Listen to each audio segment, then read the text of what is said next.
بسم الله الرحمن الرحيم. الحمد لله رب العالمين، والصلاة والسلام على رسول الله وعلى آله وصحبه وسلم تسليما كثيرا. أما بعد، السلام عليكم ورحمة الله وبركاته. الله تعالى قرآن جيجين صلى الله عليه وسلم jɔn bɛ se ka kɛnɛya sɔrɔ ɲa min ma ani o bɛ se ka kunnadiya sɔrɔ cogoya min na. kuranɛ bɛ mɔgɔ bila sila le ka sila min ka di Alahu Taala ye. sila bɛ la suruma ka taa Alahu Taala ma. i b'o sɔrɔ Alahu Taala ka kitabu belebele nin kɔnɔ. kunnadiya sila duniya ni kiyama kɔnɔ o bɛ Alahu Taala ka kitabu ba nin kɔnɔ. Alif Lam Mim ذلك الكتاب لا ريب فيه. ala ko ni kitabu bani ko siga foyi t'a la. hudan lil muttaqin, kanaya le b'a kɔnɔ ala ye siranyabagaw ye ani Alahu Taala ka lajigi kanaya le kosɔn ala ye siranyabagaw ye. Alahu Taala b'an laso kuranɛ karan na, k'an laso kuranɛ faamuya ɲɛɲini na, k'an laso miiri la kuranɛ kabanankow ma ani a kitiw ma ani a laɲiniw ma ka ban ka baara kɛ fɛn na ala k'an lɔ baara la min kɛ di la. i n'a fɔ ala ko ɲɛ min ma kitabun anzalnahu ilayka mubarakun liyadabbaru ayatihi. a ko ni kitabu belebele ni n ka lajigile ciden ka sallallahu alaihi wasallam, kitabu barakama lo, kitabu nafama lo. i manto bɛ se k'i tagasi ɲɛ ma a kabanankow fɛ ani a laɲinikow fɛ. kuranɛ bɛ mɔgɔ bila sira ɲuman kan, kuranɛ bɛ mɔgɔ bila ala ɲɛ siranya kan, kuranɛ bɛ lase Alahu Taala ma. ka sufi tagabolo kan, baaraba tɛ kuranɛ bolo kanaya fanfɛla la. kuranɛ ye barakama fɛn de ye sufi bolo, i b'a karan dɔrɔn ka baraka sɔrɔ a karanni na, nka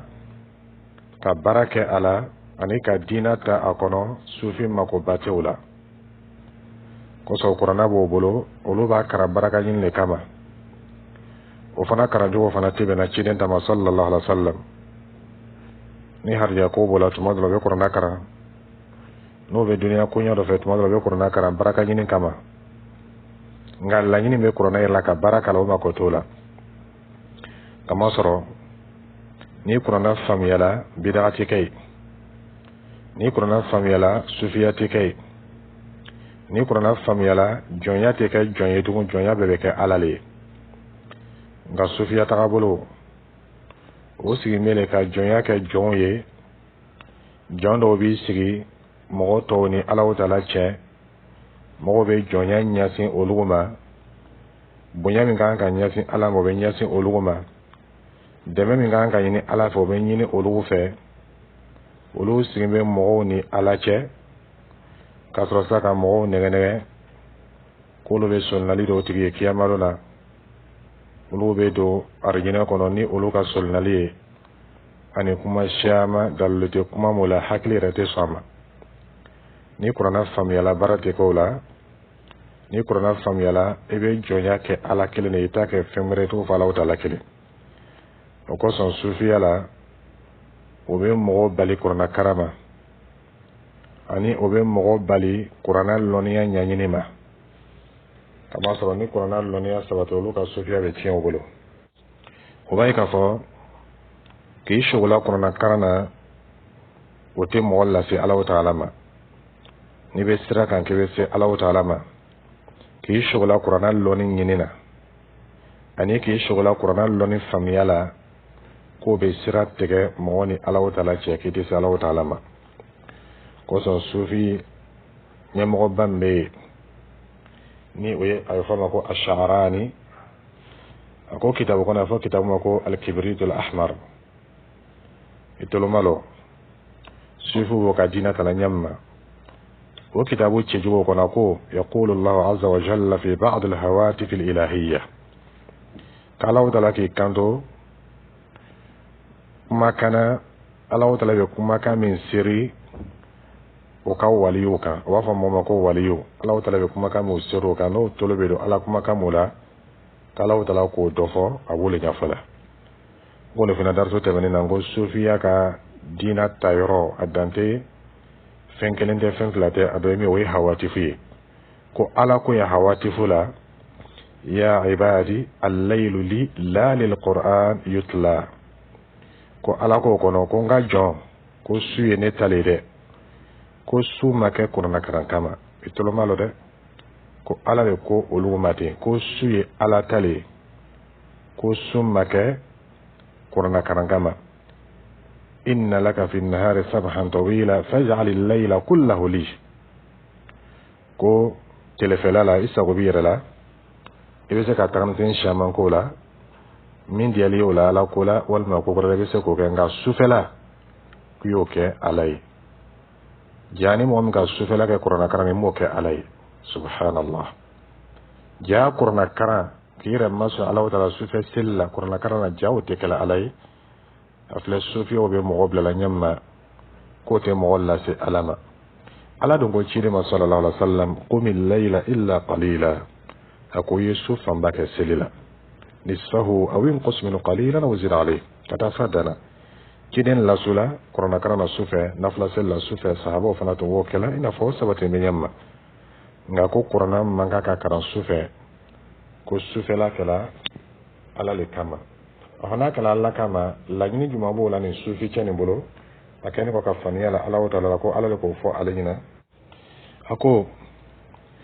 إذا تلوت القرآن بالليل لتقف على معانيه فإن معانيه تفرقك عن المشاهدة أكو نيكا قرآن كراني كفوكيا كورولو كاكورو فمياليني كو بي بالي مشاهدة ما كوريمي كالاو تعالى لو أني كاتا ألاو تعالى يئيت سكونا إنا فنيك سبي يلي كنيامي ودرجة بسول الله صوفيا كونو ko ni bɛ fɛ ka so ma ko fɛn min b'i balo ma ko dɔ ye min ye ka miiri kuranna kɔrɔ ma subhanallah ko Alahu Taala le ko tan ni bɛ kitabu kɔnɔ fɛn ma ko al-kibrit al-ahmar ni ka hamishi filɛ bɛ taa kuma ni sɔrɔ ye Alahu Taala kɛlen kɔ k'an laso kuranna miiriya la k'i miiri kuranna ma k'i tagasi Alahu Taala kɛlen kɔ k'an laso o la k'an laso kuranna karan na ka faamuyaliw sɔrɔ sahabaw ka kuranna kana cilen bolo ɲɛma sallallahu alaihi wasallam nka ni cɛni filɛ a bɛ mɔgɔw kɔ dɔnna Alahu Taala ka diina bolo ka masɔn ni kuranna bɔla mɔgɔw bolo kuranna ma faamuya tugun diina bɛ tunu mɔgɔw ma bida mɔgɔw tagabolo de bɛ nin ye diina bɛ ɲɛnabɔ yɔrɔ yɔrɔ o bɛ mɔgɔ bali o ma o belebele dɔ ye min ye o de ye kuranna ye sufiya tɛ kuranna karan fɛ ka faamuyali sɔrɔ a la a tɛ kuranna karan fɛ ka kitiw lɔ ka masɔn ni kuranna karanna Ala danna aya kelen de ma o bɛ sufiya kɛlɛ ka bɔ yen o bɛ bida kɛlɛ ka bɔ yen o bɛ shirikuya kɛlɛ ka bɔ yen ni shirkuya don bɔla ye sufiya bana ni bid'a bɔla ye sufiya bana o le kosɔn ka fɛrɛ bɛ kɛ ka muridinaw kɔ don kuranna bolo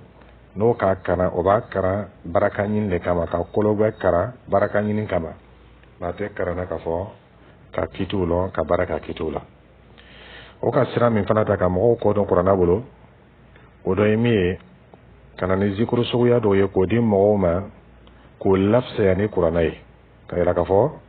o zikuru olu ka fisa ka bɛn kuranna kan i n'a fɔ Ahmadu Tijani nana ni Salatul Fatihi min ye k'o di a kɔmɔgɔw ma ka yira o la k'a fɔ ko ni mɔgɔ min ka Salatul Fatihi siɲɛ kelen kɛ k'a bɛ i n'a fɔ mɔgɔw ka zikuru mun kɛ kuranna karan mun kɛla ni zikuru tɔ mun kɛla o ye siɲɛ 6000 ɲɔgɔn baraji Alahu Taala b'o d'i ma tuma min na ne ka Salatul Fatihi siɲɛ kelen kɛ laɲini min b'o la mɔgɔw ye kuranna ye k'a to yen mɔgɔw ye sunalafo ye k'a to yen mɔgɔw ye zikuru tɔw ye k'a to yen k'i ɲɛsin nin bida zikuru nin ma o kɛla sababu ye sufiya mako tɛ kuranna la bali kuranna yɛrɛ man di o ye ka kɔrɔ lɔn ka faamuyali ɲini o t'o fɛ kamasɔrɔ n'o kɛla o ka bida nin bɛ tiɲɛ o ma kosɔn o nana ni zikuru bɔra ye k'o di mɔgɔw ma k'o y'o kɛ ko siɲɛ kelen ka fisa ni kuranna siɲɛ siyama ye ko Salatul Fatihi ko siɲɛ kelen ka fisa ni kuranna siɲɛ siyama ye ani dalayiru ko karan ka fisa ni kuranna karan ye mɔgɔ bɛ se k'i kɔ don kuranna ma ɲami ma ni mɔgɔ kɔ donna kuranna ma o ka diinɛ bɛ ɲagami o ka diinɛ bɛ tiɲɛ o ma sufiya ale b'a yira le k'a fɔ olu bɛ fɛ k'o yɛrɛ masurunya Alahu Taala la shetana ka tolon k'o hakili la k'olu bɛ Ala le ɲinina ko kama sɔrɔ laɲini ye min ye dusukun bɛ se ka ala ka ɲa min ma i dusukun bɛ se ka ala ta cogoya min na olu b'o de ɲɛɲini na nka olu nana k'a fɔ ko ciden na ni diinɛ in ɲa min ma sallallahu alaihi wasallam ni ko i b'a laɲini o sira tɔgɔ kan i bɛna mɛn sira la walima i tɛna se kosɔn ni mɔgɔ min kɛla diinɛ tapa ye kɔrɔna ni hadisa kɔnɔ o b'a ye k'a fɔ k'ile ka diinɛ kɔkan la le lɔn nka diinɛ bunu i m'o lɔn i t'o kalama diinɛ bunu bɛ lɔn cogo di f'i ye ciden ta le to yen k'olu ka sira ta olu b'a fɔ k'olu ka laɲini dusukun bɛ ɲa ɲa min ma ko seli bɛ kɛla le ka dusukun laɲa sun bɛ donna le ka dusukun laɲa ni dusukun ɲana ka bɛ mɛ ko tɛ seli mɛ ko tɛ sunna nka olu b'i bila baara wɛrɛ kɛ la seli pilasi la k'o bɛ dusukun laɲa o b'i bila baara wɛrɛ kɛ la zikuru pilasi la zikuru min sabatila ka bɔ ciden bolo sarata k'o bɛ pilasi laɲa k'o b'i dusukun laɲa o misali ye min ye o k'i ma ko n'i ka kuranna kalan k'o man ɲi k'o b'i mabɔ Alahu Taala la n'i ka sɔnnalen fɔ k'o man ɲi o b'i mabɔ Alahu Taala la mun bɛ ma sɔn Alahu Taala la o bɛ kumakan gbɛrɛ do i da k'i y'a fɔ Allah Allah Allah ou bien i y'a fɔ ya huwa ya huwa ya huwa ni mɔgɔ min ko subhanallah o tigilamɔgɔ ka zikuru dɔ kɛ ni mɔgɔ min ko Allah Allah ya huwa o fana ka zikuru dɔ kɛ sufiya fɛ munna i b'a bali zikuru dɔ ma ka zikuru dɔ don a da ile ko kuranna karama ye kuranna karama ye zikuru le subhanallah alhamdulillah ko o ka suma o fana ye zikuru ye i ka zikuru gbɛrɛ don a da ka bɔ zikuru dɔ kan ka bila zikuru dɔ kan i ka yira k'a fɔ ko ciden nana ni zikuru min ye sallallahu alaihi wasallam o ka suma n'i bɛ fɛ ka se ala ma o ka suma ou bien a tɛ mɔgɔ lase ala ma n'o le minɛna i bolo sisan ka zikuru gbɛrɛ d'i ma o le b'i lase Alahu Taala ma ni ne ye sufiya tagabolo ye i b'a lɔ la k'a fɔ tagabolo min don a nana ka ciden ka diinɛ le kɛlɛ sallallahu alaihi wasallam k'i bila fɛn wɛrɛ kɛli la ciden ka diinɛ baara yɔrɔ pilasi la ciden k'i lɔ ko m'o la olu b'o le bɔ i bolo k'i y'o to yen ka ban ka dɔ wɛrɛ fana d'i ma ka ɲagamini dɔ d'i ma k'i y'o kɛ ko n'o kɛra k'i bɛ se Alahu Taala ma ko kuranna karan k'o man ɲi ka ban ka dalayilu d'i ma walima ka suratul fatihi d'i ma ko siɲɛ kelen ka fisa ni kuranna siɲɛ ma ye k'i bɔ zikuru dɔ la k'i bila zikuru dɔ la i bɔla min na o ye ciden ta ye sallallahu alaihi wasallam i bilala min na o ye sɛitana ta ye k'i y'o le kɛ ko n'o kɛra k'i bɛ alamɔgɔya sɔrɔ i bɛ se ka alamɔgɔya sɔrɔ cogo di sira kan min tɛ ciden ka sira ye sallallahu alaihi wasallam o ka mɔgɔw nɛgɛnɛ ni kan min ye fana ni mɔgɔw k'i kɔ don kuranna bolo o le k'a fɔ ko kuranna ko bunu le ye kuranna la ko harifu m'o sɛbɛnni bɛ nin ye kumakan m'o sɛbɛnni bɛ nin kumakan ninnu tɛ laɲini wɛrɛ bɛ nin kumakan ninnu kɔfɛ a fɔ min kɛra wa aqimu sɔla a ye seli lalɔ ka seli latele ko laɲini wɛrɛ b'o kɔfɛ ye bunu wɛrɛ b'a la min ni seli nin tɛ kelen ye a fɔ min kɛra kutiba alaykum siyamu kama kutiba ala alladhina min qablikum sun fardayala ay ka ina fa fardayala mɔgɔ tɛmɛn'u ka ɲa min ma ko bunu wɛrɛ b'o kɔfɛ c'est à dire laɲini wɛrɛ bɛ nin kuma nin na min ni sun min bɛ dɔla silamɛw bolo min n'o tɛ kelen ye walillahi ala nnasi hijjul bayti Alahu Taala ka hiji kɛ mɔgɔ ma diyagoya ye ni mɔgɔ min fanga sera la ko nin kumakan nin laɲini wɛrɛ bɛ nin kumakan nin na min ni ka taa Maka ka taa hiji k'o fana tɛ kelen ye o ka kuranna bɛɛ kɛ o cogo la k'o ladon kɔmɔgɔw hakili la k'a fɔ n'i ka kuranna kalan kɔrɔ min bɛ kuranna sahabaw ka min faamuya kɔrɔ la n'o k'o ta ciden bolo sallallahu alaihi wasallam k'o tɛ laɲini ye dɛ ko laɲini wɛrɛ bɛ nin kumakan de kɔfɛ nka ile ka min faamuya o k'a fɔ a ye seli farida lori ka ye sun dɔ ye jaga bɔ sufiya fɛ nin ye fɛn de ye ni mɔgɔ min tɛ silamɛya bunu kalama o de bɛ baara kɛ nin na n'o tɛ seli laɲini wɛrɛ bɛ seli la min ni fɔli tɛ kelen laɲini wɛrɛ bɛ sun na min ni fɔli tɛ kelen o n'a ɲɔgɔnnaw o sababuya kosɔn olu bɛ min ɲɛɲini sisan o de ye bunu min bɛ a la o ye n'a fɔra ko seli laɲini jumɛn de bɛ seli la kamasɔrɔ an bɛ birinka wele min na olu fɛ o tɛ laɲini wɛrɛ b'a la o bɛ laɲini ye jumɛn ye n'a fɔra ko sun an bɛ kɔngɔ ni jilɔgɔmina min na o ye olu fɛ o tɛ laɲini wɛrɛ b'a la o laɲini ye jumɛn ye o laɲini tɛ se k'a lɔn f'i y'o minɛ o ka sɛkow bolo mɔgɔ mun sabatila sufiya la mɔgɔ mun ni sɛitana bɛ baara kɛ ɲɔgɔn fɛ n'o b'a fɔ la ko sera hadratu ilahiya la mɔgɔ mun sera hadratu iblisiya la ani hadratu sɛitaniya la olu mɔgɔw de bɛ se ka nin bunu ninnu ɲɛfɔ i ɲɛna kamasɔrɔ sisan sɛitana bɛ kuranna minɛ i la ka fɛn wɛrɛ d'i ma ni ne bɛ fɔla kɔmɔgɔw ɲɛna o sabuya kosɔn olu mako tɛ ka silamɛya lɔnni ɲini kosɛbɛ o fana tɛ valeur ba yɛlɛ silamɛya lɔnni ɲɛɲini na madama laɲini wɛrɛ bɛ Alahu Taala bolo ala ko wati na kan seli ke madama layini ngurebe ala bolo minini seli te kele ko lo be tele o layini o leba ala wa taala ka ambla akilim batula ubudullah ya ayuhan nas ubudu rabbakum ala ka ambla akilim batula madama layini ngurebe ala bolo minini mibe famiyala o te kele o lo ke nyasi o ma o kala sababu o ki kodo qur'ana nyanyina ki kodo tafsir kitabu ma ki kodo lon mo kuma kama o be lonin ta jone bolo o ba fula muma ko ye sheikhu ye mu ni shaytan be ɲɔgɔn fɛ shaytan be hawatifu kɛ mɔgɔ mu la shaytan be kuma mɔgɔ mu tolo kɔrɔ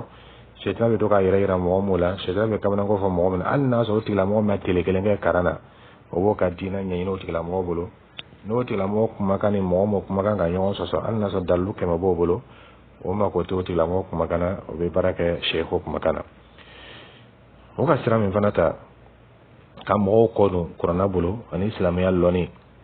wole ka fɔ ko lɔni dɔw bɛ yen k'a fɔ ma ko al-ilmu laduni ka fɔ Alahu taala b'o labila i kɔnɔ ten i bɛ se ka place ba sɔrɔ lɔni na i bɛ se ka daraja ba sɔrɔ lɔni na o ilmu laduni i bɛ se k'o sɔrɔ hali n'a sɔrɔ i ma kalan kɛ o tuma ni o dili ma ka ban o valeur ka bon ni kuranna ta ye o valeur ka bon ni hadisa ta ye o valeur ka bon n'a tɔ ye i n'a fɔ sufi ɲɛmɔgɔ min bɛ yen n'a ye fɔ ma ko Abu Yazid al-Bistami ale ko khudna bahran waqafa al-anbiya bi sahilihi ina fɔ ibn Jawzi rahimahullah ale kan kuma shaman la kale ka bɔ sufu yɔrɔ a ko anu sela ba dɔ la cidenw sela o bada la o ma se ka don a kɔnɔ cidenw siranna ka don o ka nɔrɔ min bɛ o la o tɛ se k'a to o bɛ don nin ba nin kɔnɔ nka an'o sufi karamɔgɔw an'o donna nin ba nin kɔnɔ a ko cogo la fana sufi cɛ min bɛ yen n'a fɔ ko ibn Sabain ale ko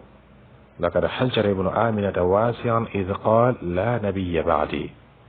أكو تشيرين صلى الله عليه وسلم أيرما أكو تشيرين أكو أمنة الدين أكو أمنة الدين نبنا السوفي نيمغدو ابن السبعين نسوفي وكادينا تا أبولو عليكو أمنة الدين جي كاكا كل وسنين ديبو كو يروم ناكي كاندو كو نبي متاليكو كاكا كل وسنين ديبو أكو رمي نبي ما شما بيسي كاكا كوي باسي واليو بيسي كاسي نبي مدارجة لا konga chini ngo minga sala sa ko nabi matali ko kaka kulla wasani ke ku fitini wala ko sufi karamo min be ni abu fama ko Abu Abdurrahman as-Sulami aka tafsiru do sebe wo tafsiru fani be lafli tawlila wo tafsiru abayira ka foko aya mu be koro mu be famiyala aya la kullu yin ngurebe o aya wala min o tekele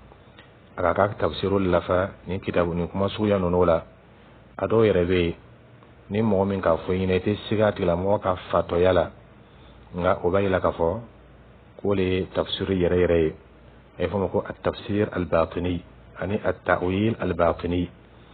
bayya ka fo qur'an aya mo bambolo ani hadisa mo bambolo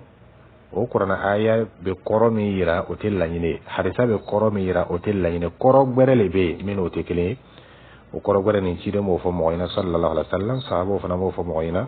Allah ta'ala ka qur'an la jiga arabu kan be famiya ni mo min ka lon ya ni ba allon ya tokolo nga sufu fa tete la ni gore le be arabu kan yira koro te mira cho ani hadisa yira koro te mira ikarabu kan me chogo ite se ko famiya ikarana chogo ite se ko famiya fo noro do le bla idusula o noro ni iba famiya ka boleba ko misale mi ni ko arabu kana ko jalasa beba la ko korol ka sigila nga sufu fe koro gore be jalasa la minin sigile te kele me te ko famiya fo noro do le ke de sukuna no noro suya do le de sukuna koro gore be di jalasa ma minin sigile cheka janyo na fo kateme wala ko sa te famiya wala be tafsir ka nyama te famiya ni arabu kan loyi ate famiya ni qur'ana karaye ate famiya ni nahwu loni ate famiya ni arabu kan loni ate famiya ni loni min be ta mo bolo e fo ko al ilmu laduni ala le be la famiya ola sufu libinan boma o fana bay ka fo ko ka karamo sila o daraja ma moy man ko ni cina Abu Abdurrahman as-Sulami aka o kuma kuntan dama ka kitabu kono e fo ko haqa'iqut tafsir aka kitabun to la ko haqa'iqut tafsir kanim mana kan dama ke akonoy kayra ka fo ko le tafsiru haqiqai akuma kan do be ni ka mete siga afoba ka fato yala wotu ma fe na sabatu lo bolo ka fo koro flabe qur'ana aya kelengelen bela koro mi langana miyani lo ni mɔgɔw b'o faamuya ani kɔrɔ wɛrɛ dɔgɔnin bɛ yen n'o tɛ faamuya fo nɔrɔ ye kɛ i dusukun na o sababuya kosɔn o ka diina fana tilan ka taa tilayɔrɔ fila kɔrɔ min lankɛnɛmayani don o b'i bila sira min kan o ye diina lankɛnɛmayani ye kɔrɔ min dɔgɔnin don o b'i bila sira min kan o ye diina dɔgɔnin ye olu fɛ diina dɔgɔnin o de yɛrɛ ye laɲini o de ye hakika ye Alahu Taala bɛ o di mɔgɔ le ma a bɛ fɛ ka hinɛ mɔgɔ min na i dun tɛ se ka se o daraja ma fo nɔrɔ le kɛ i dusukun na u b'a fɔ min ma ko ka riyatɔw kɛ ko nɔrɔ suguya sɔrɔ siga t'a la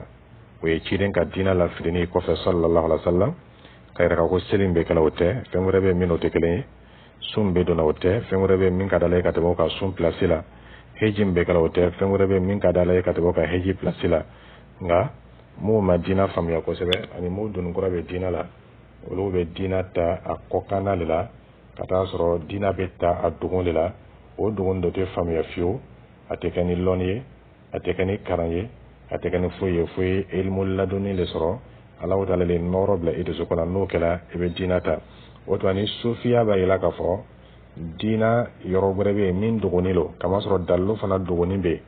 i b'a dɔn k'a fɔ ko ciden na ni diina bɛ sallallahu alaihi wa sallam ani sufiya bɛ diina min ka diina kelen tɛ kamasɔrɔ ciden ka diina lankɛnɛmayani don sahabaw ka faamuya o ka baara k'a la o fana ka mɔgɔw karan a la ani a dalilu bɛ taama ɲɔgɔn fɛ o diina lankɛnɛmayani nin ciden nana ma n'o le ye sallallahu alaihi wa sallam ni mɔgɔ min k'a bila a kɔnɔ k'a fɔ ko diina wɛrɛ bɛ yen min n'o tɛ kelen ye kaba fana ka yɛrɛ k'a fɔ ko nin kuranɛ aya nin ko kɔrɔ wɛrɛ b'a la min lankɛnɛmayala o tɛ kelen ye i b'a dɔn k'a fɔ ko tigilamɔgɔ fana bɛ diina le kan min ni ciden ka diina tɛ kelen ye sallallahu alaihi wa sallam o le kosɔn sufiyaw fɛ o makoba tɛ nin bato suguya ninnu la min ye seli ye min ye sun ye min ye kɔnɔnakaran ye ani min ye lɔnni ɲini o makoba t'o la nka lazimu bɛ dil'o ma ani tagabolo bɛ dil'o ma o ka gɛlɛn o ma kosɛbɛ kosɛbɛ ka masɔrɔ o b'a yira k'a fɔ o le b'i lase nin daraja suguya ma o tuma ciden na ni baara mun ye n'o kan k'i lase ala ma olu fɛ o ka suma o ye diina kɔkanla le ye ka taabolo wɛrɛ bɛ sɔrɔ tugun min b'i lase ala ma min ka teli ka tɛmɛ dɔɔnin kan o ka ciden ta to yen k'o taabolo olu ta kosɔn i b'i jija o bɛ jija o ma kosɛbɛ a dɔw bɛ yen n'a bɛ lazimu na fajari magɛn na ni fajari lɔla ka taa sɔrɔ a ka lazimu ma ban a tɛ fajari seli a b'a ka lazimu de laban fɔlɔ ka sɔrɔ ni a sago sela waati min na a bɛ sɔrɔ ka seli kɛ a b'a yɛlɛ k'a fɔ ale bɛ taabolo min kan o ye o ka di Alahu Taala ka tɛmɛ mɔgɔw bɛ min kɛra misiri kɔnɔ fajari seli la nin yɔrɔ la yan sitana fɛrɛla nin jamakulu ma fo ka tɛmɛ kamasɔrɔ sitana kɛni kɔ k'o lafaamuya a n'o fana kɛni kɔ k'o kɔmɔgɔw lafaamuya k'a fɔ ko nin diina nin min bɛ faamuyala kɔ kan ani baara min bɛ kɛla kɛnɛ kan k'o tɛ laɲini ye ko laɲini ye min dɔgɔnin bɛ yen tuma min na sitana fɛrɛla o ma nin na o ka lɔnni fili o kɔfɛ ani baara min bɛ kɛ farikolo la kɔ kan o k'o fana fili o kɔfɛ kamasɔrɔ b'a ye k'a fɔ k'olu sera ala ma kaban olu donna hadaratu ilahiya la olu kɛra ala ka jɔnɲuman ye kaban olu sera yɔrɔ la yɔrɔ min jurumi tɛ sɛbɛn o kan tugun olu sera yɔrɔ la yɔrɔ min jigili tɛ yen tugun olu bɛ taala sanfɛ le kude sa jigili tɛ olu ma tugun o sabuya kosɔn ala sɔsɔ nɔgɔyala o ma o jɔnna jurumuw kɛli ma jɛnɛya nɔgɔyala a dɔw ma faniyafɔ nɔgɔyala a dɔw ma dɔnkilila nɔgɔyala a dɔw ma ribadum nɔgɔyala a dɔw ma ka sigi ni muso wɛrɛ ye yɔrɔ kelen dogo na mɔgɔ wɛrɛ ɲanta i la n'a ye fɔ ko halwa o nɔgɔyala o ma bal o ni musow bɛ kow kɛ ɲɔgɔn fɛ o nɔgɔyala o ma o b'o dagamu ta musow kumakan na ni musow kɛwale la ni musow la o nɔgɔyala o ma dɔn nɔgɔyala o ma nin bɛɛ nɔgɔyala o ma ka sababuya kɛ a fɔ k'i kana jɛnɛya kɛ i kana dɔlɔ min i kana suyani kɛ i ni muso kana lakunɛ yɔrɔ la muso min t'i muso ye o n'a ɲɔgɔnna ninnu nin ye silamɛya kɔkan kitiw le o b'a ye k'a fɔ ko silamɛya kɔkan kitiw o le ninnu ye mɛ olu sera yɔrɔ min na sisan olu sera silamɛya kiti dogoniw le ma ni dɔn sera silamɛya kiti dogoniw ma kɔkan kiti ninnu i mako ba tɛ olu la tugun kosɔbɛ k'a fɔ ko ni sɛfu sera yɔrɔ dɔ n'a ka dɔlɔ min tɛ kojugu ye tugun n'a ka suyani kɛ suyani tɛ kojugu ye n'a ka ala sɔn fɛn fɛn kɛ basi foyi t'o la kamasɔrɔ a sera daraja dɔ ma sisan silamɛya kɔkan kiti ninnu o tɛ bori ale kan tugun a tɛmɛna o daraja kan n'a ma seli kojugu tɛ n'a fana selila alhamdulila n'a ka sun dɔ alhamdulila n'a ma sun dɔ kojugu tɛ n'a ka furu kɛ alhamdulila n'a ka jɛnɛya fana kɛ kojugu tɛ kamasɔrɔ olu ye kɔkan kitiw ye i ye seli i ye sun dɔ i ye jaga bɔ o ye kɔkan kitiw ye i kana jɛnɛya kɛ i kana suyani kɛ o ye kɔkan kitiw ye mɛ ale sera kiti dogoniw le ma sisan kɔkan kitiw tɛ bori ale kan tugun siga t'a la sitana fɛrɛla mɔgɔ ma nin yɔrɔ la yan ani aka mɔgɔw lafili ka bɔ sira terenin kan ni fannaya kosɛbɛ. Kɔsɔlon magan bɛ n'a ye fɔ ma ko Abul Hasan al-Wahidi ale k'i kanto sonnafa Abu Abdurrahman as-Sulami haqa'iq at-tafsir. Ako Abu Abdurrahman as-Sulami kaka kitabu dɔ sɛbɛn k'a ko ma ko haqa'iq at-tafsir. Ako wa huwa tafsirun ala tariqati as-sufiyya. Ako ni tafsir sɛbɛla sufiyya tagabolo le kan bima yu'rafu bit-tafsir al-ishari. Kama sɔrɔ olu ka tafsiro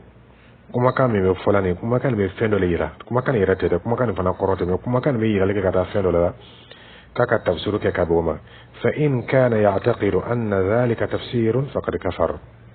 A ko n'a y'a sɔrɔ a b'a yira k'a fɔ k'ale ka min kɛ nin ko nin ye tafsiru ye nin ni Alahu Taala ka laɲini ye a ka kitabu nin kɔnɔ n'o ye kuranɛba ye ko siga tɛ nin cɛ nin ka kafiriya la. Jɔn de bɛ nin fɔ la? Al-Imam Abul Hasan al-Wahidi ibn kumakan sɔrɔ fatawa ibn Salah kono. As-Sufi dɔ fana k'i kanto n'a ye fɔ ma ko Abdul Ghani an-Nabilisi ad-Dimashqi as-Sufi ale k'i kanto a ko fa kullu man ishtaghala bil ulumi zahira a ko mɔgɔ mɔgɔ ni k'i jija ni kɛnɛkan lɔnni ni ɲini ma mun le kɛnɛkan lɔnni olu fɛ kuranɛ lɔnni ani hadisa lɔnni ani silamɛya lɔnni ko ni mɔgɔ min k'i jija ni lɔnni suguya ɲɛɲini ma walam ya'taqid anna wara'a ma huwa sa'in fi ta'allumihi min al-fiqh wal hadith wat tafsir haqa'iq wa ulum batina a ko ni mɔgɔ min k'i jija ni kɛnɛkan lɔnni ninnu ɲini na i ma bili kɔnɔ k'a fɔ ko nin lɔnni nin kɔfɛ ko bonu bɛrɛ bɛ yen lɔnni bɛrɛ bɛ nin lɔnni nin kɔfɛ haqa'iq bɛrɛ bɛ nin lɔnni nin kɔfɛ i bɛ fiko lɔnni min ɲini na ele ma bili kɔnɔ k'a fɔ ko nin fiko fiko bɛrɛ bɛ nin kɔfɛ min dɔgɔnin lo i bɛ hadisa lɔnni min na ele ma bili kɔnɔ ko hadisa lɔnni bɛrɛ bɛ nin kɔfɛ min nin tɛ kelen tafsir bɛ fɔli ɲɛna ele ma bili kɔnɔ k'a fɔ ko tafsir bɛrɛ bɛ nin kɔfɛ min nin tɛ kelen i ma bili kɔnɔ ko lɔnni bɛrɛ bɛ nin kɔfɛ min nin tɛ kelen رمزها الشارع تحت ما أظهر من هذه الرسوم هي مقصودة له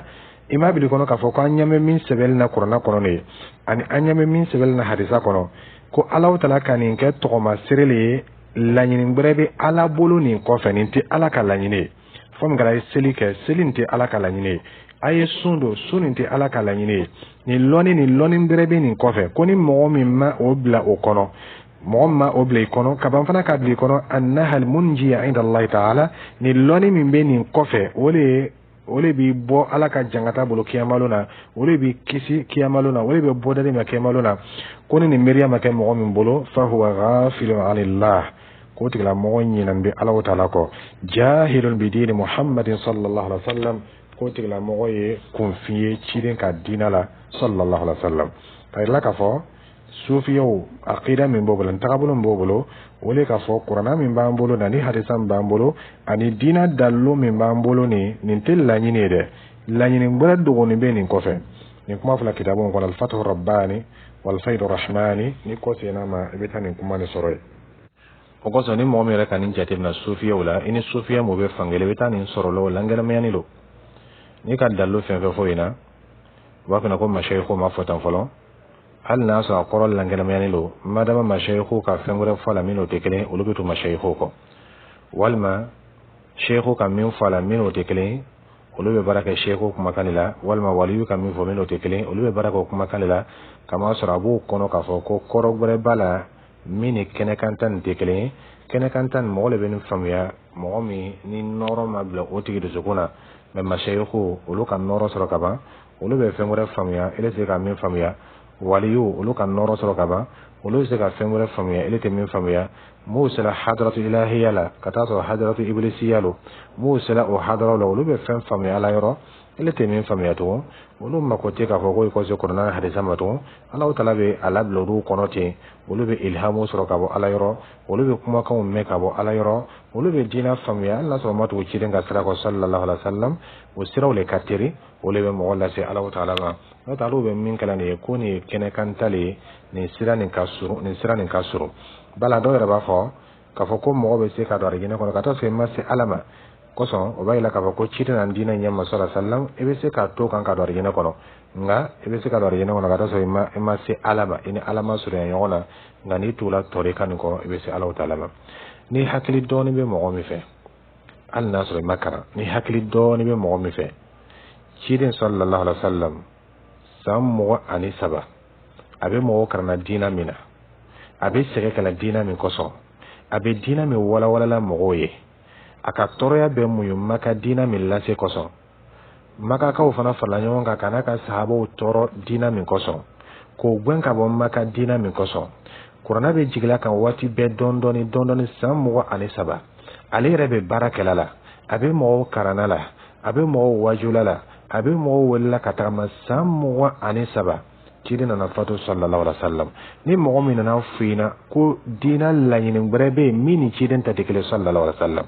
tagabolo brebe min katir mini cidin ta dekele sallallahu alaihi wasallam tagabolo brebe min be mo wala si alama katwa cidin ta sallallahu alaihi wasallam Allah sura makara ni hakli doni bi fe o be se kadu hakil la chudi na ya sura ibe fe ka se alama monete se alama ni cidin ka sallallahu alaihi wasallam na so be fe ka alama o monete ka alama ni cidin ka sallallahu alaihi wasallam ni ka sufiya tagabulu fen fle a beken me ka tagabulu do labe ayere ma krekel bulu ma mini cidin da de sallallahu alaihi wasallam tuma do la be do ta cidin tagabulu la ka masri chugula te ke cidin tay na ma do faraka abe do bala abake kenya do ma abe fendo ke inafo sufiyo bakala nyamma inafo tijeno bakala nyamma ka zikrum bobolo ni we aljawhara ni bo kara yake siljila ni bo kara ikana ke yelenga fenga ni mase ko ke salatul fatih kara kibla taqabulu do ka min te cirin taqabulu sallallahu alaihi wasallam ko le billahi allahu ta'ala ma ni mese ka do hakilma hakilla chudi Allah sulaiman kara kuma tani mu'min ka karan doni ke wal maka karangela ulame wolo ko so bo bona be datulima ikana ke karangela e ikana son fiyo ka qur'ana kara ka hadisa kara ka loni nyani kana so ma fiyo ko kama so ni ko ke tana se ka se olu ka la nyini ma chialo fana ni ka loni ke te se ka so olu ka la nyini ma abo chugola fana ba fina kana karangela to ulame ko so amena se o ma abini muridu kelengelen be fe yeto sheikho ko ikana mo wala lame de kama so ni ka mo wala lame ibina sheikho ka faniyawlo ani ibina shaytana duna sheikhu la nyama ibina ko do kalama wolo ko so kieto ninka oto ma yin islam o fe anye bo jonya la jonya ka jonya ka Allah ta'ala Sufia bibla jonya la fengbere le min ta Allah ta'ala Sufia bibla jonya la jenawi o bibla jonya la sheikhu ye o bibla jonya la wali femin kan kan nyasi alama kiyo nyasi sheikhu ba ibe deme yin sheikhu fe ibe yere karfa sheikhu la ibe korota yin sheikhu fe ibe islam majigin ibe yere karfa sheikhu la femin kan kan yin ala fe ko ko yin fengbere fe ni longo ka fengbere ka jonya le ka fengbere we ka jonya ke Allah ta'ala o yima bunyale me ka jonya ke jon nyon ye o yima do yamale ni mo min ka labato ibe jonya min kala ala yewe o yima bunyale ki maje ka sujudu be ala yera majigilo jonyalo me korotalo ka halabato korotalo kama sa Allah ta'ala korotalo Allah ta'ala kabo ni ka alla nyini be korota soro ni ka bunya nyini Allah ta'ala ka bunya nyini ala fa ala be bunya nala ka mu'min bunya ole bunya ni mu'min ka jonya ke Allah ta'ala o te jonya ire o ye korotale chia na joni nyonche jonyalo Allah ta'ala ka jonya ke ala nga Allah ta'ala bo yele ma ka ki ma korotai ko sa Allah ta'ala ka chine manguto ni jonya sallallahu alaihi wasallam subhanalladhi asra bi 'abdihi akoma yako ala ka jon kama so ka jonya ke ka dafa Allah ta'ala ka bunya ni jonya we ni ka jonya ke ala bi bunya me ni ka jonya ke jonya we abike abe la se do ya malema ka kana tegali ke jonya we ka jonya to wele bita si sudi bila ka jondo to wele ka sikuru ka jondo to wele ele jonya male fana jonya nya kelema kata si ka to wele ko walilo ko sheikhulo wal ma ka kana tegali ke fendo e jondo ye ile jonya mo fana jonya kelema ka kana tegali ko ile bo bole ya bolo jondo se ka jombo bole ya bolo chodi na so adme se ke ile bo bole ya bolo be sawa na so atme se ke ile bo tore ya bolo be sawa ni saya sila ka soro amma se ka yere bo saya bolo bana tumba soro ate se ka yere bali banama jugo ka tore ya la sama amma se ka yere bo obolo yala obe se ke ile bo bole ya bolo atigla mo sani ko so mo mi tibe dunia kono bana ka soro mo mi tibe dunia kono jugo ka toro Allah ta'ala ko ke ka daraja korota jugo ka ala ka jonjuma do tore na fo chido ala bo kala ka ka chiden daraja le korota chido tume kongo ala bo ke ko daraja korota chido tume bana ala bo ke ka daraja korota ka ban fana ka ira mo to la ko jonlo k'a fɔ k'a tɛ se ka ko ɲa yɛrɛ ma ala ma min laɲɛ a ye a fana tɛ se ka tɔɔrɔya wuli ka bɔ a yɛrɛ kan ala ma min wuli ka bɔ a kan ala kɛni kɔ ka nin bɛɛ kelen ele bɛ t'i dulon mɔgɔ dɔ la tugun min yɛrɛ tɛ ciden nabiyuma tɛ o tigilamɔgɔ sanni kɔfɛ n'i bɛ kanatigɛli kɛ o kɔsɔn i bɛ sigi k'o tigilamɔgɔ tɔgɔ zikuru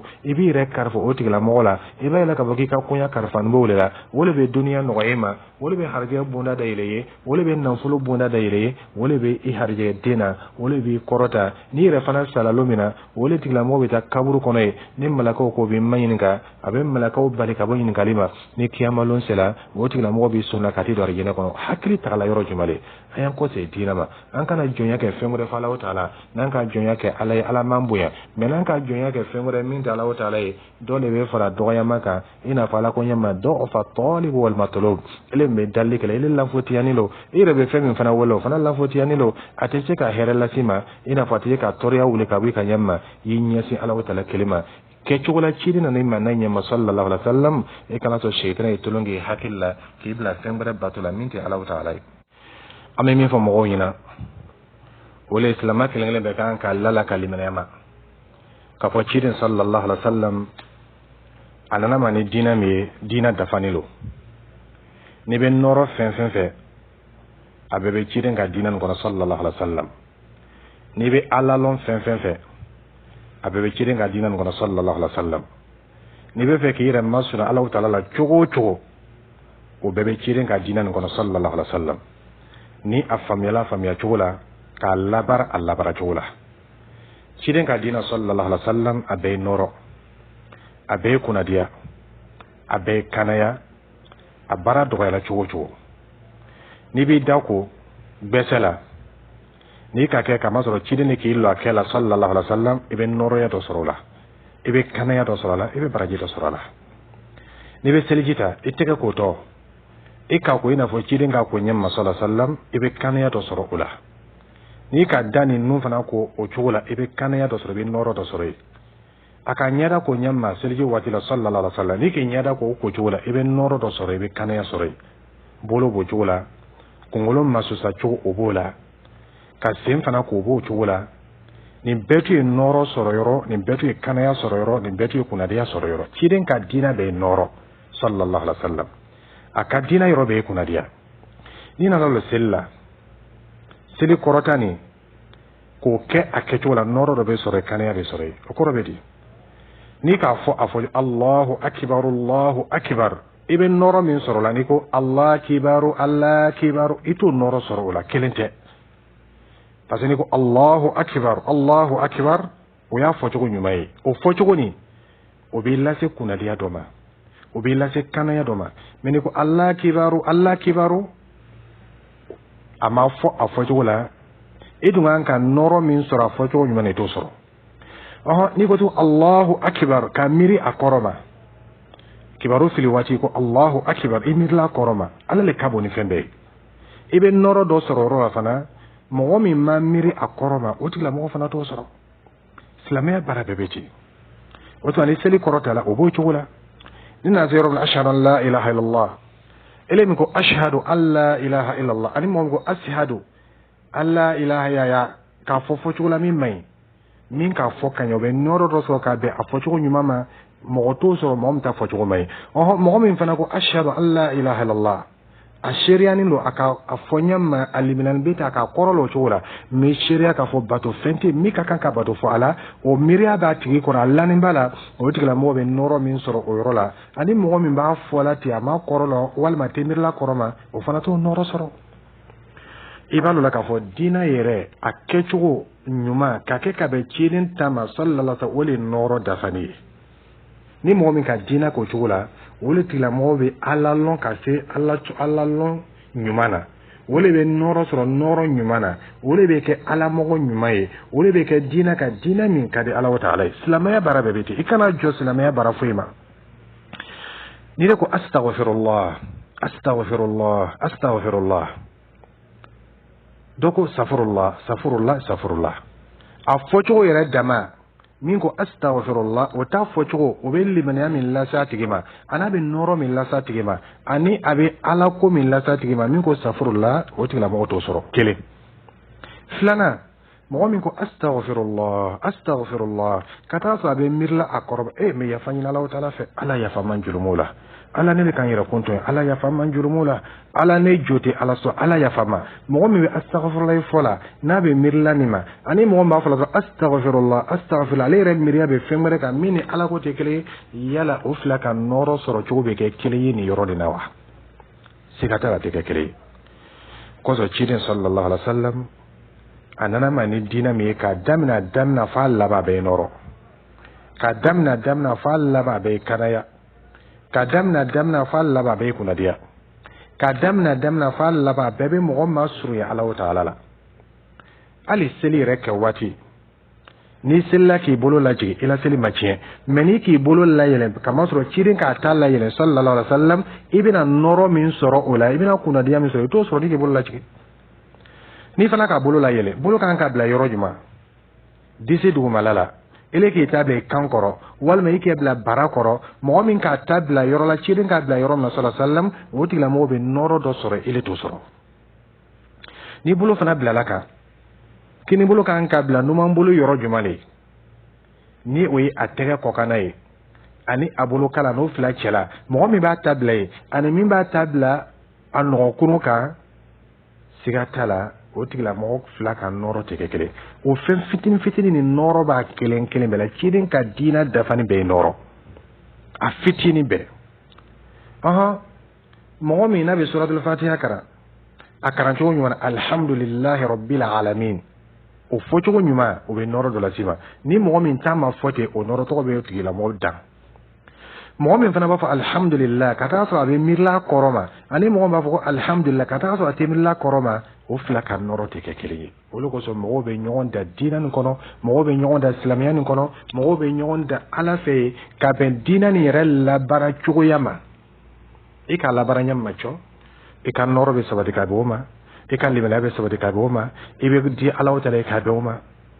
no da ala ko kadi ala ko kachini seli noro islamaya ye noro ala ko fo ye noro nga a kechugo ole bato noro ni bibla wa salatu nur kina ga sallallahu alaihi wasallam ko seli noro le noro la be du suko mafantiya noro la bala ko dieye noro lo abe to fara libanayaka noro lo abe to fara ala loka nga mulo ko so mo shambe sella oluteni noro no sorla kama soro seli kan ka kenyami ma utakelo ke chugula tumatu aseli ke chugun na gasila do be bon noro la fen fitin do be bon noro la ali tumanam na ni seli na naba ni ko astaghfirullah o sha samu fulani ibina noro do soro foli sababu yala ni mo foito soro allahumma anta salam wa minka salam kata sadana o foli ibina noro do soro la seli ko ni mo foi fana to soro subhanallah fo me kala bisa bana ni ko ke ibina noro do so ni mo ke to soro mo be nyon dana ala kula ni chugula wole ko so mo to an ka minke wole chide na mani dina mi sallallahu alaihi wasallam ka mo kara o dina ke chugu nyumana ngi mango ka damna fa la ba be noro ni na me noro le ko anya dina la bara na fo chide ka dama nyama sallallahu alaihi wasallam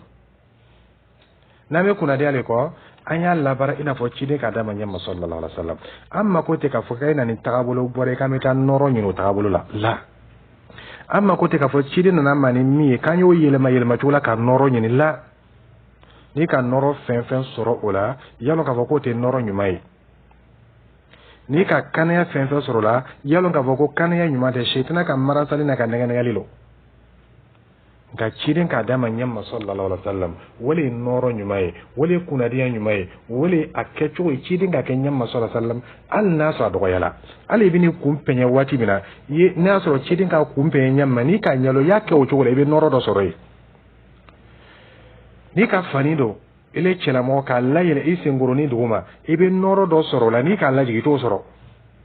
ni ki bungo sibla chiden ko son sallallahu alaihi wasallam kama chiden ka tabla ika ke ala ko son kama chiden ka tabla ebe noro do soro ni ki bungo sili to soro chiden ka dina be noro a fitini na kuma ba be noro a be kana ya be kuna dia nga problem be a shama le kala mo shama bolo a tekela ka be chiden ta ke to dafani na sallallahu alaihi wasallam o sabiya ko sa kana ya nagasila a noro nagasila a kuna dia nagasila sufu nan tagabolo gore ko noro be sorola wala to o to ngan ka mo la sin chidin talima abinyam ma cho ay kete do kana faraka do kana bala na kala we noro be soro mais nan ka tagabolo daga men noro ni be dibile so te noro soro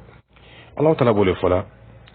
برشما قرآن كنا الله ولي الذين آمنوا يخرجهم من الظلمات إلى النور الله تعالى مؤمنون لمننا الله تعالى لو كوكو كبغي الله تعالى لو بين سببما أبو بو دبلا كوبلا النور سركا أبو بو دبلا كوبلا النور لا أبو بو كافريا دبلا أبو بو ألاسو دبلا أبو بو فلانكافيا دبلا أبو بو بدا دبلا كوبلا سنة نور كنا كوبلا ألاكو نور كنا kobla tawhidun noro kono kobla alabatun noro kono ko noro ni obe soro tubana mina ni tula chiden ko sallallahu alaihi wasallam nga walladhina kafaru nga mo kafriyala awliya'uhum at-taghut uluka ko keba wala shaytana we wala dan sago fen we shaytana naka jama ko wala ulwe obe muleke yukhrijunahum min an-nur ila adh-dhulumat o wala bon noro la ko bila dibisha man kono إما الله تعالى يا أيها الناس قد جاءكم برهان من ربكم وأنزلنا إليكم نورا مبينا أكو ألو مغو ألو أدمدو ألو مغو دلو لنجن ميلون لنا أيما كابو أي تغيروني ويا الله تعالى وأنزلنا إليكم نورا مبينا إن كان نور دون لاجي أيما نور منا لنجن ميانيلو ولي قراناي الله تعالى قراناني نورلو قرانا بي لو كوم لاني كو كي نورلو يبن نورو سورو قرانا بي غwen ka bo كوم لاني كو يكو تي يبن نورو سورو كدمنا فالا با بي نورو الله تعالى قد جاءكم من الله نور وكتاب مبين يهدي به الله من اتبع رضوانه سبل السلام ويخرجهم من الظلمات إلى النور بإذنه ويهديهم إلى صراط مستقيم أقول نور لنا أيما كابو الله تعالى يرو أني كتاب اللنجل مياني نورو كتابو النورو لي الله تعالى كتابو ملاجي كيدن صلى الله عليه وسلم أن دينا من نورو لو الله تعالى بمو كانني النورو مو من ديال الله تعالى مو من الله تعالى كديو سيروتا الله تعالى كسيرامويرا من اتبع رضوانه الله تعالى كديو بسر سيراموكا ني مو من كو سيراتوتا الله تعالى بوتيلا مو كانني النورو ني اني كتابو لنغنا مياني ني كو تيلا مو بو ديبي جولا كو بلا نورو سراكا يبل لك كو دينا بي نورو لا كلا كجولا كيدن كنيما صلى الله عليه وسلم الله تعالى أو من كان ميتا فأحيناه وجعلنا له نورا يمشي به في الناس كمن مثل في الظلمات ليس بخارج منها الله تعالى كوني مؤمن يسوي الله تعالى لن ينمي كافري تنو الله تعالى كنا بدا مغتنو الله كبو دي بجولا الله صباتنو الله كبو نبلا وجعلنا له نورا يمشي به في الناس الله تعالى كنورو كاتي لا موي ابي تامن نورو مي مغو تشلالا نو نا تامل ابي تامن نورو كوريمي ابي تام سركا سرم غدا الله تعالى ولي نورو نا كملا ابي كما تشولا مين كدا ولي نورو نا كا باتوكه ابي باتوكه كجولا مين كدا ولي نورو نا كا سانينكه ابي سانينكه كجولا مين كدا ولي نورو abaka kubeke kabe alaka dina ma alako ka kenya ma baka de wole noroy alaka dina ni noroy alako itama sira ngani be tamalo ke be noro le kono ifana be tamala ni noro le ngani ko sira to le to ke be noro ni fa ngrefe ite fuyo soro foko da boya Allah ta'ala ko yahudiyoma yuriduna an yutfi'u nur Allah bi afwahihim wa ya'ba Allah illa an yutimma nurahu walau kariha al-kafirun Allah ta'ala ko yahudiyo anin nasara wa ni mu'min tugulo ko ko be fe ka Allah ta'ala kan noro ni lasa no dabarai ko be fe ka Allah kan noro lasa no dabarai noro muya wali Allah ta'ala ka dinani tauhidu silamaya alako ka ala kelim bato wali noro ko be fe ka ni noro lasa no dabarai wa ya Allah ala dum bana illa yutimma nura fa ya kan noro ni dafa wali Allah ta'ala ka dinai ibalo la ka fo dinani rele noro dina ni damna na laba ka damna fa la wole noroy noro barate woko noro dafani be dinan le kono ka ke ka be cidin ta sallallahu alaihi wasallam ka noro nyinin chola cidin ka sahabo karla nyamima ka nyinin chola sahabo ka nyinin nyamima ka nyinin chola cidin ra ka Allah bara nyamima sallallahu alaihi wasallam ibe to le ba la mo yasoro ibe to le be noro soro ibe to la ibe kam mo nyuma Allah ta'ala yoro meni ko sila to to kibe noro nyini fangrefe kibe famia nyini fangrefe kibe ala mo nyini fangrefe ele nyina ki kala la mo yo watina we aso ina Allah ta'ala cheka janyona imay Allah ta'ala ko alif lam ra كتاب أنزلناه إليك لتخرج الناس من الظلمات إلى النور بإذن ربهم إلى صراط العزيز الحميد. الله تعالى كتير صلى الله عليه وسلم أكون كتاب بني لاجئ إكا إبن مغوب دبلا نيمما قبل النور له إبو بو دبلا نيمما قبل النور كنو ني أوتريبا كديوي ني أي الله تعالى وبرنا كفالا كدينا للنور Islamia le noroye alaka kitabu ni norolo Islamia ni norolo limaniya ni noroye ni akela ka be cidin ka kecola sallallahu alaihi wasallam ngani doka jento be noro jen na yele yele mala noro fana be yele ma ima ya Allah taala ko waman lam yaj'alillahu lahu nuran fama lahu min nur na Allah taala man noro ke mogomye o tira mote noro sorode ala be noro ke jone ni momin kan noro nyini sirala ala ko ka nyini nyamima menile ka noro nyini fangbrefe ala te noro ki yede anna so ile na ki ka noro soro ole ka sufiya o soro olu yina ka fo o be tabolo min kan o ye min te ciden ta sallallahu alaihi wasallam ko bo la te noro doma o bo la te libena doma o bo la te mukashafa doma ala ko nale man noro ke mo miye noro to tigla mo ide ala don kan noro soro nya ala ko nyafina ka bo ke mo le man ittaba ridwanahu ni mo min ka ala wala ka dion soro nya nya ni ala ko itama nyama ni mo min tama lo ka ala wala ba ka noro ke o tigla mo le ni don ga tara gora ala tana noro ki nala do man noro ke mo min noro to tigla mo ye o to ke ka ye ka fo ki be fendo yela wal be fendo mena wal makuma kan do be forina wal mukashafatu kala tara fi be noro la de o tara fana ki ka noro soro de madama ite silaka ala wala ka islamira jonla ko jon ye tagama o sila to ka ibina fen soro min mabo ala yoro kana fo ma ko noro de shedina ka namara na kambaran salilo ala do tla ka noro ke iye kata so be sila gore ka ni oti ala ka sira boni aka min bo ka de chidi masala sallam ako yoro mina wa anna hadha sirati mustaqiman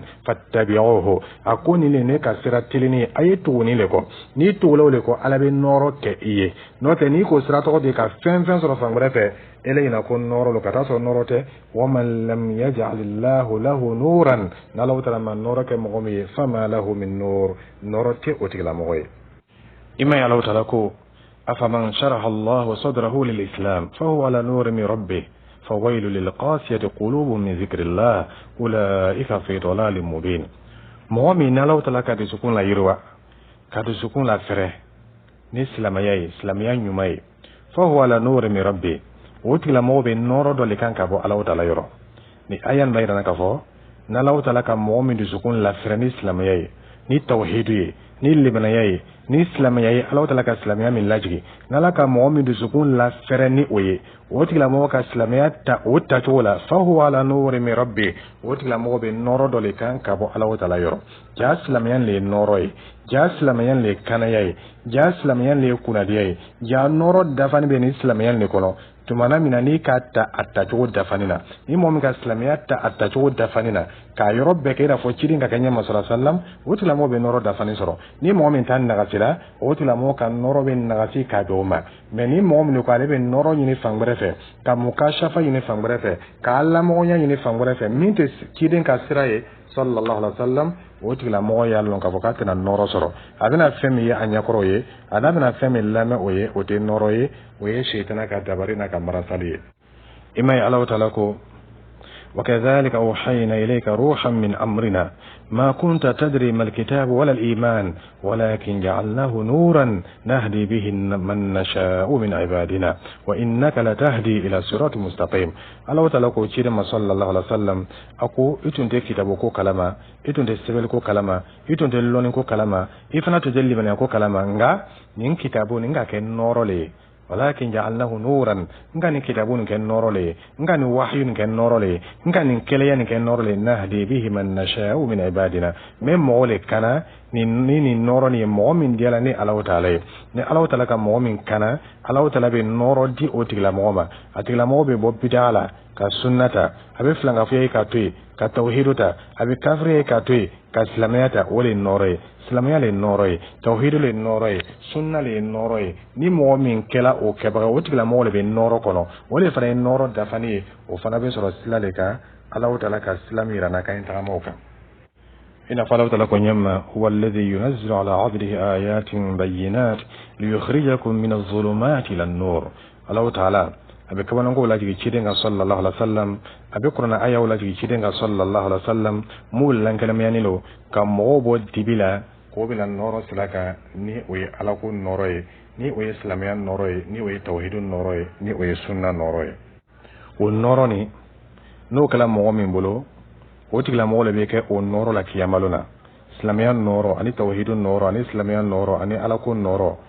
o noro nyuma no kala mo min bolo o tigla mo le be na fasra kan noro la kiyamaluna o noro be ka tigla mo bolo sirati te bawati o noro be ka tigla mo bolo kiyamaluna atila mo kan noro be ka kabe noro to ablo tinya kono ya yawma tara al mu'minina wal mu'minat yas'a nuruhum bayna aydihim wa bi'imanihim bushrakum al yawma jannatun tajri min tahtiha al anhar khalidina fiha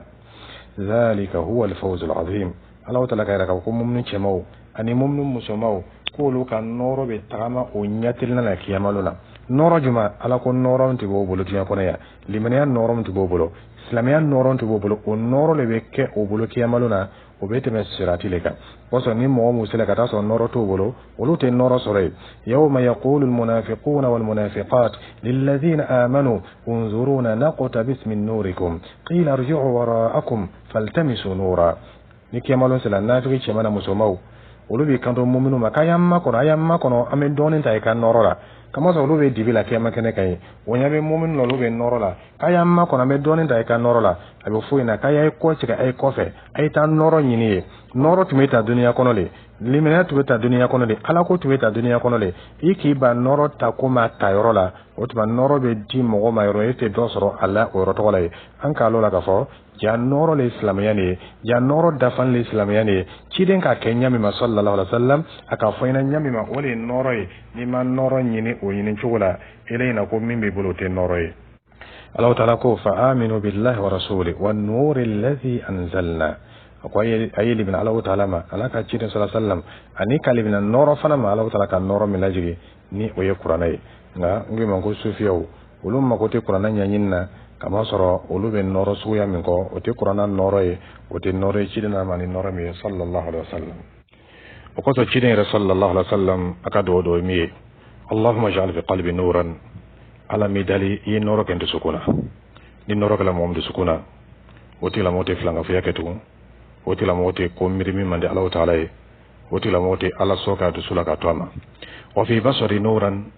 ala yen noro ke nyala flella ni noro kala mo nyala flella o te la mote haramu fle abanya balika bo haramu flema wa fi sam'i nuran ala midali yen noro ke ngam mentolula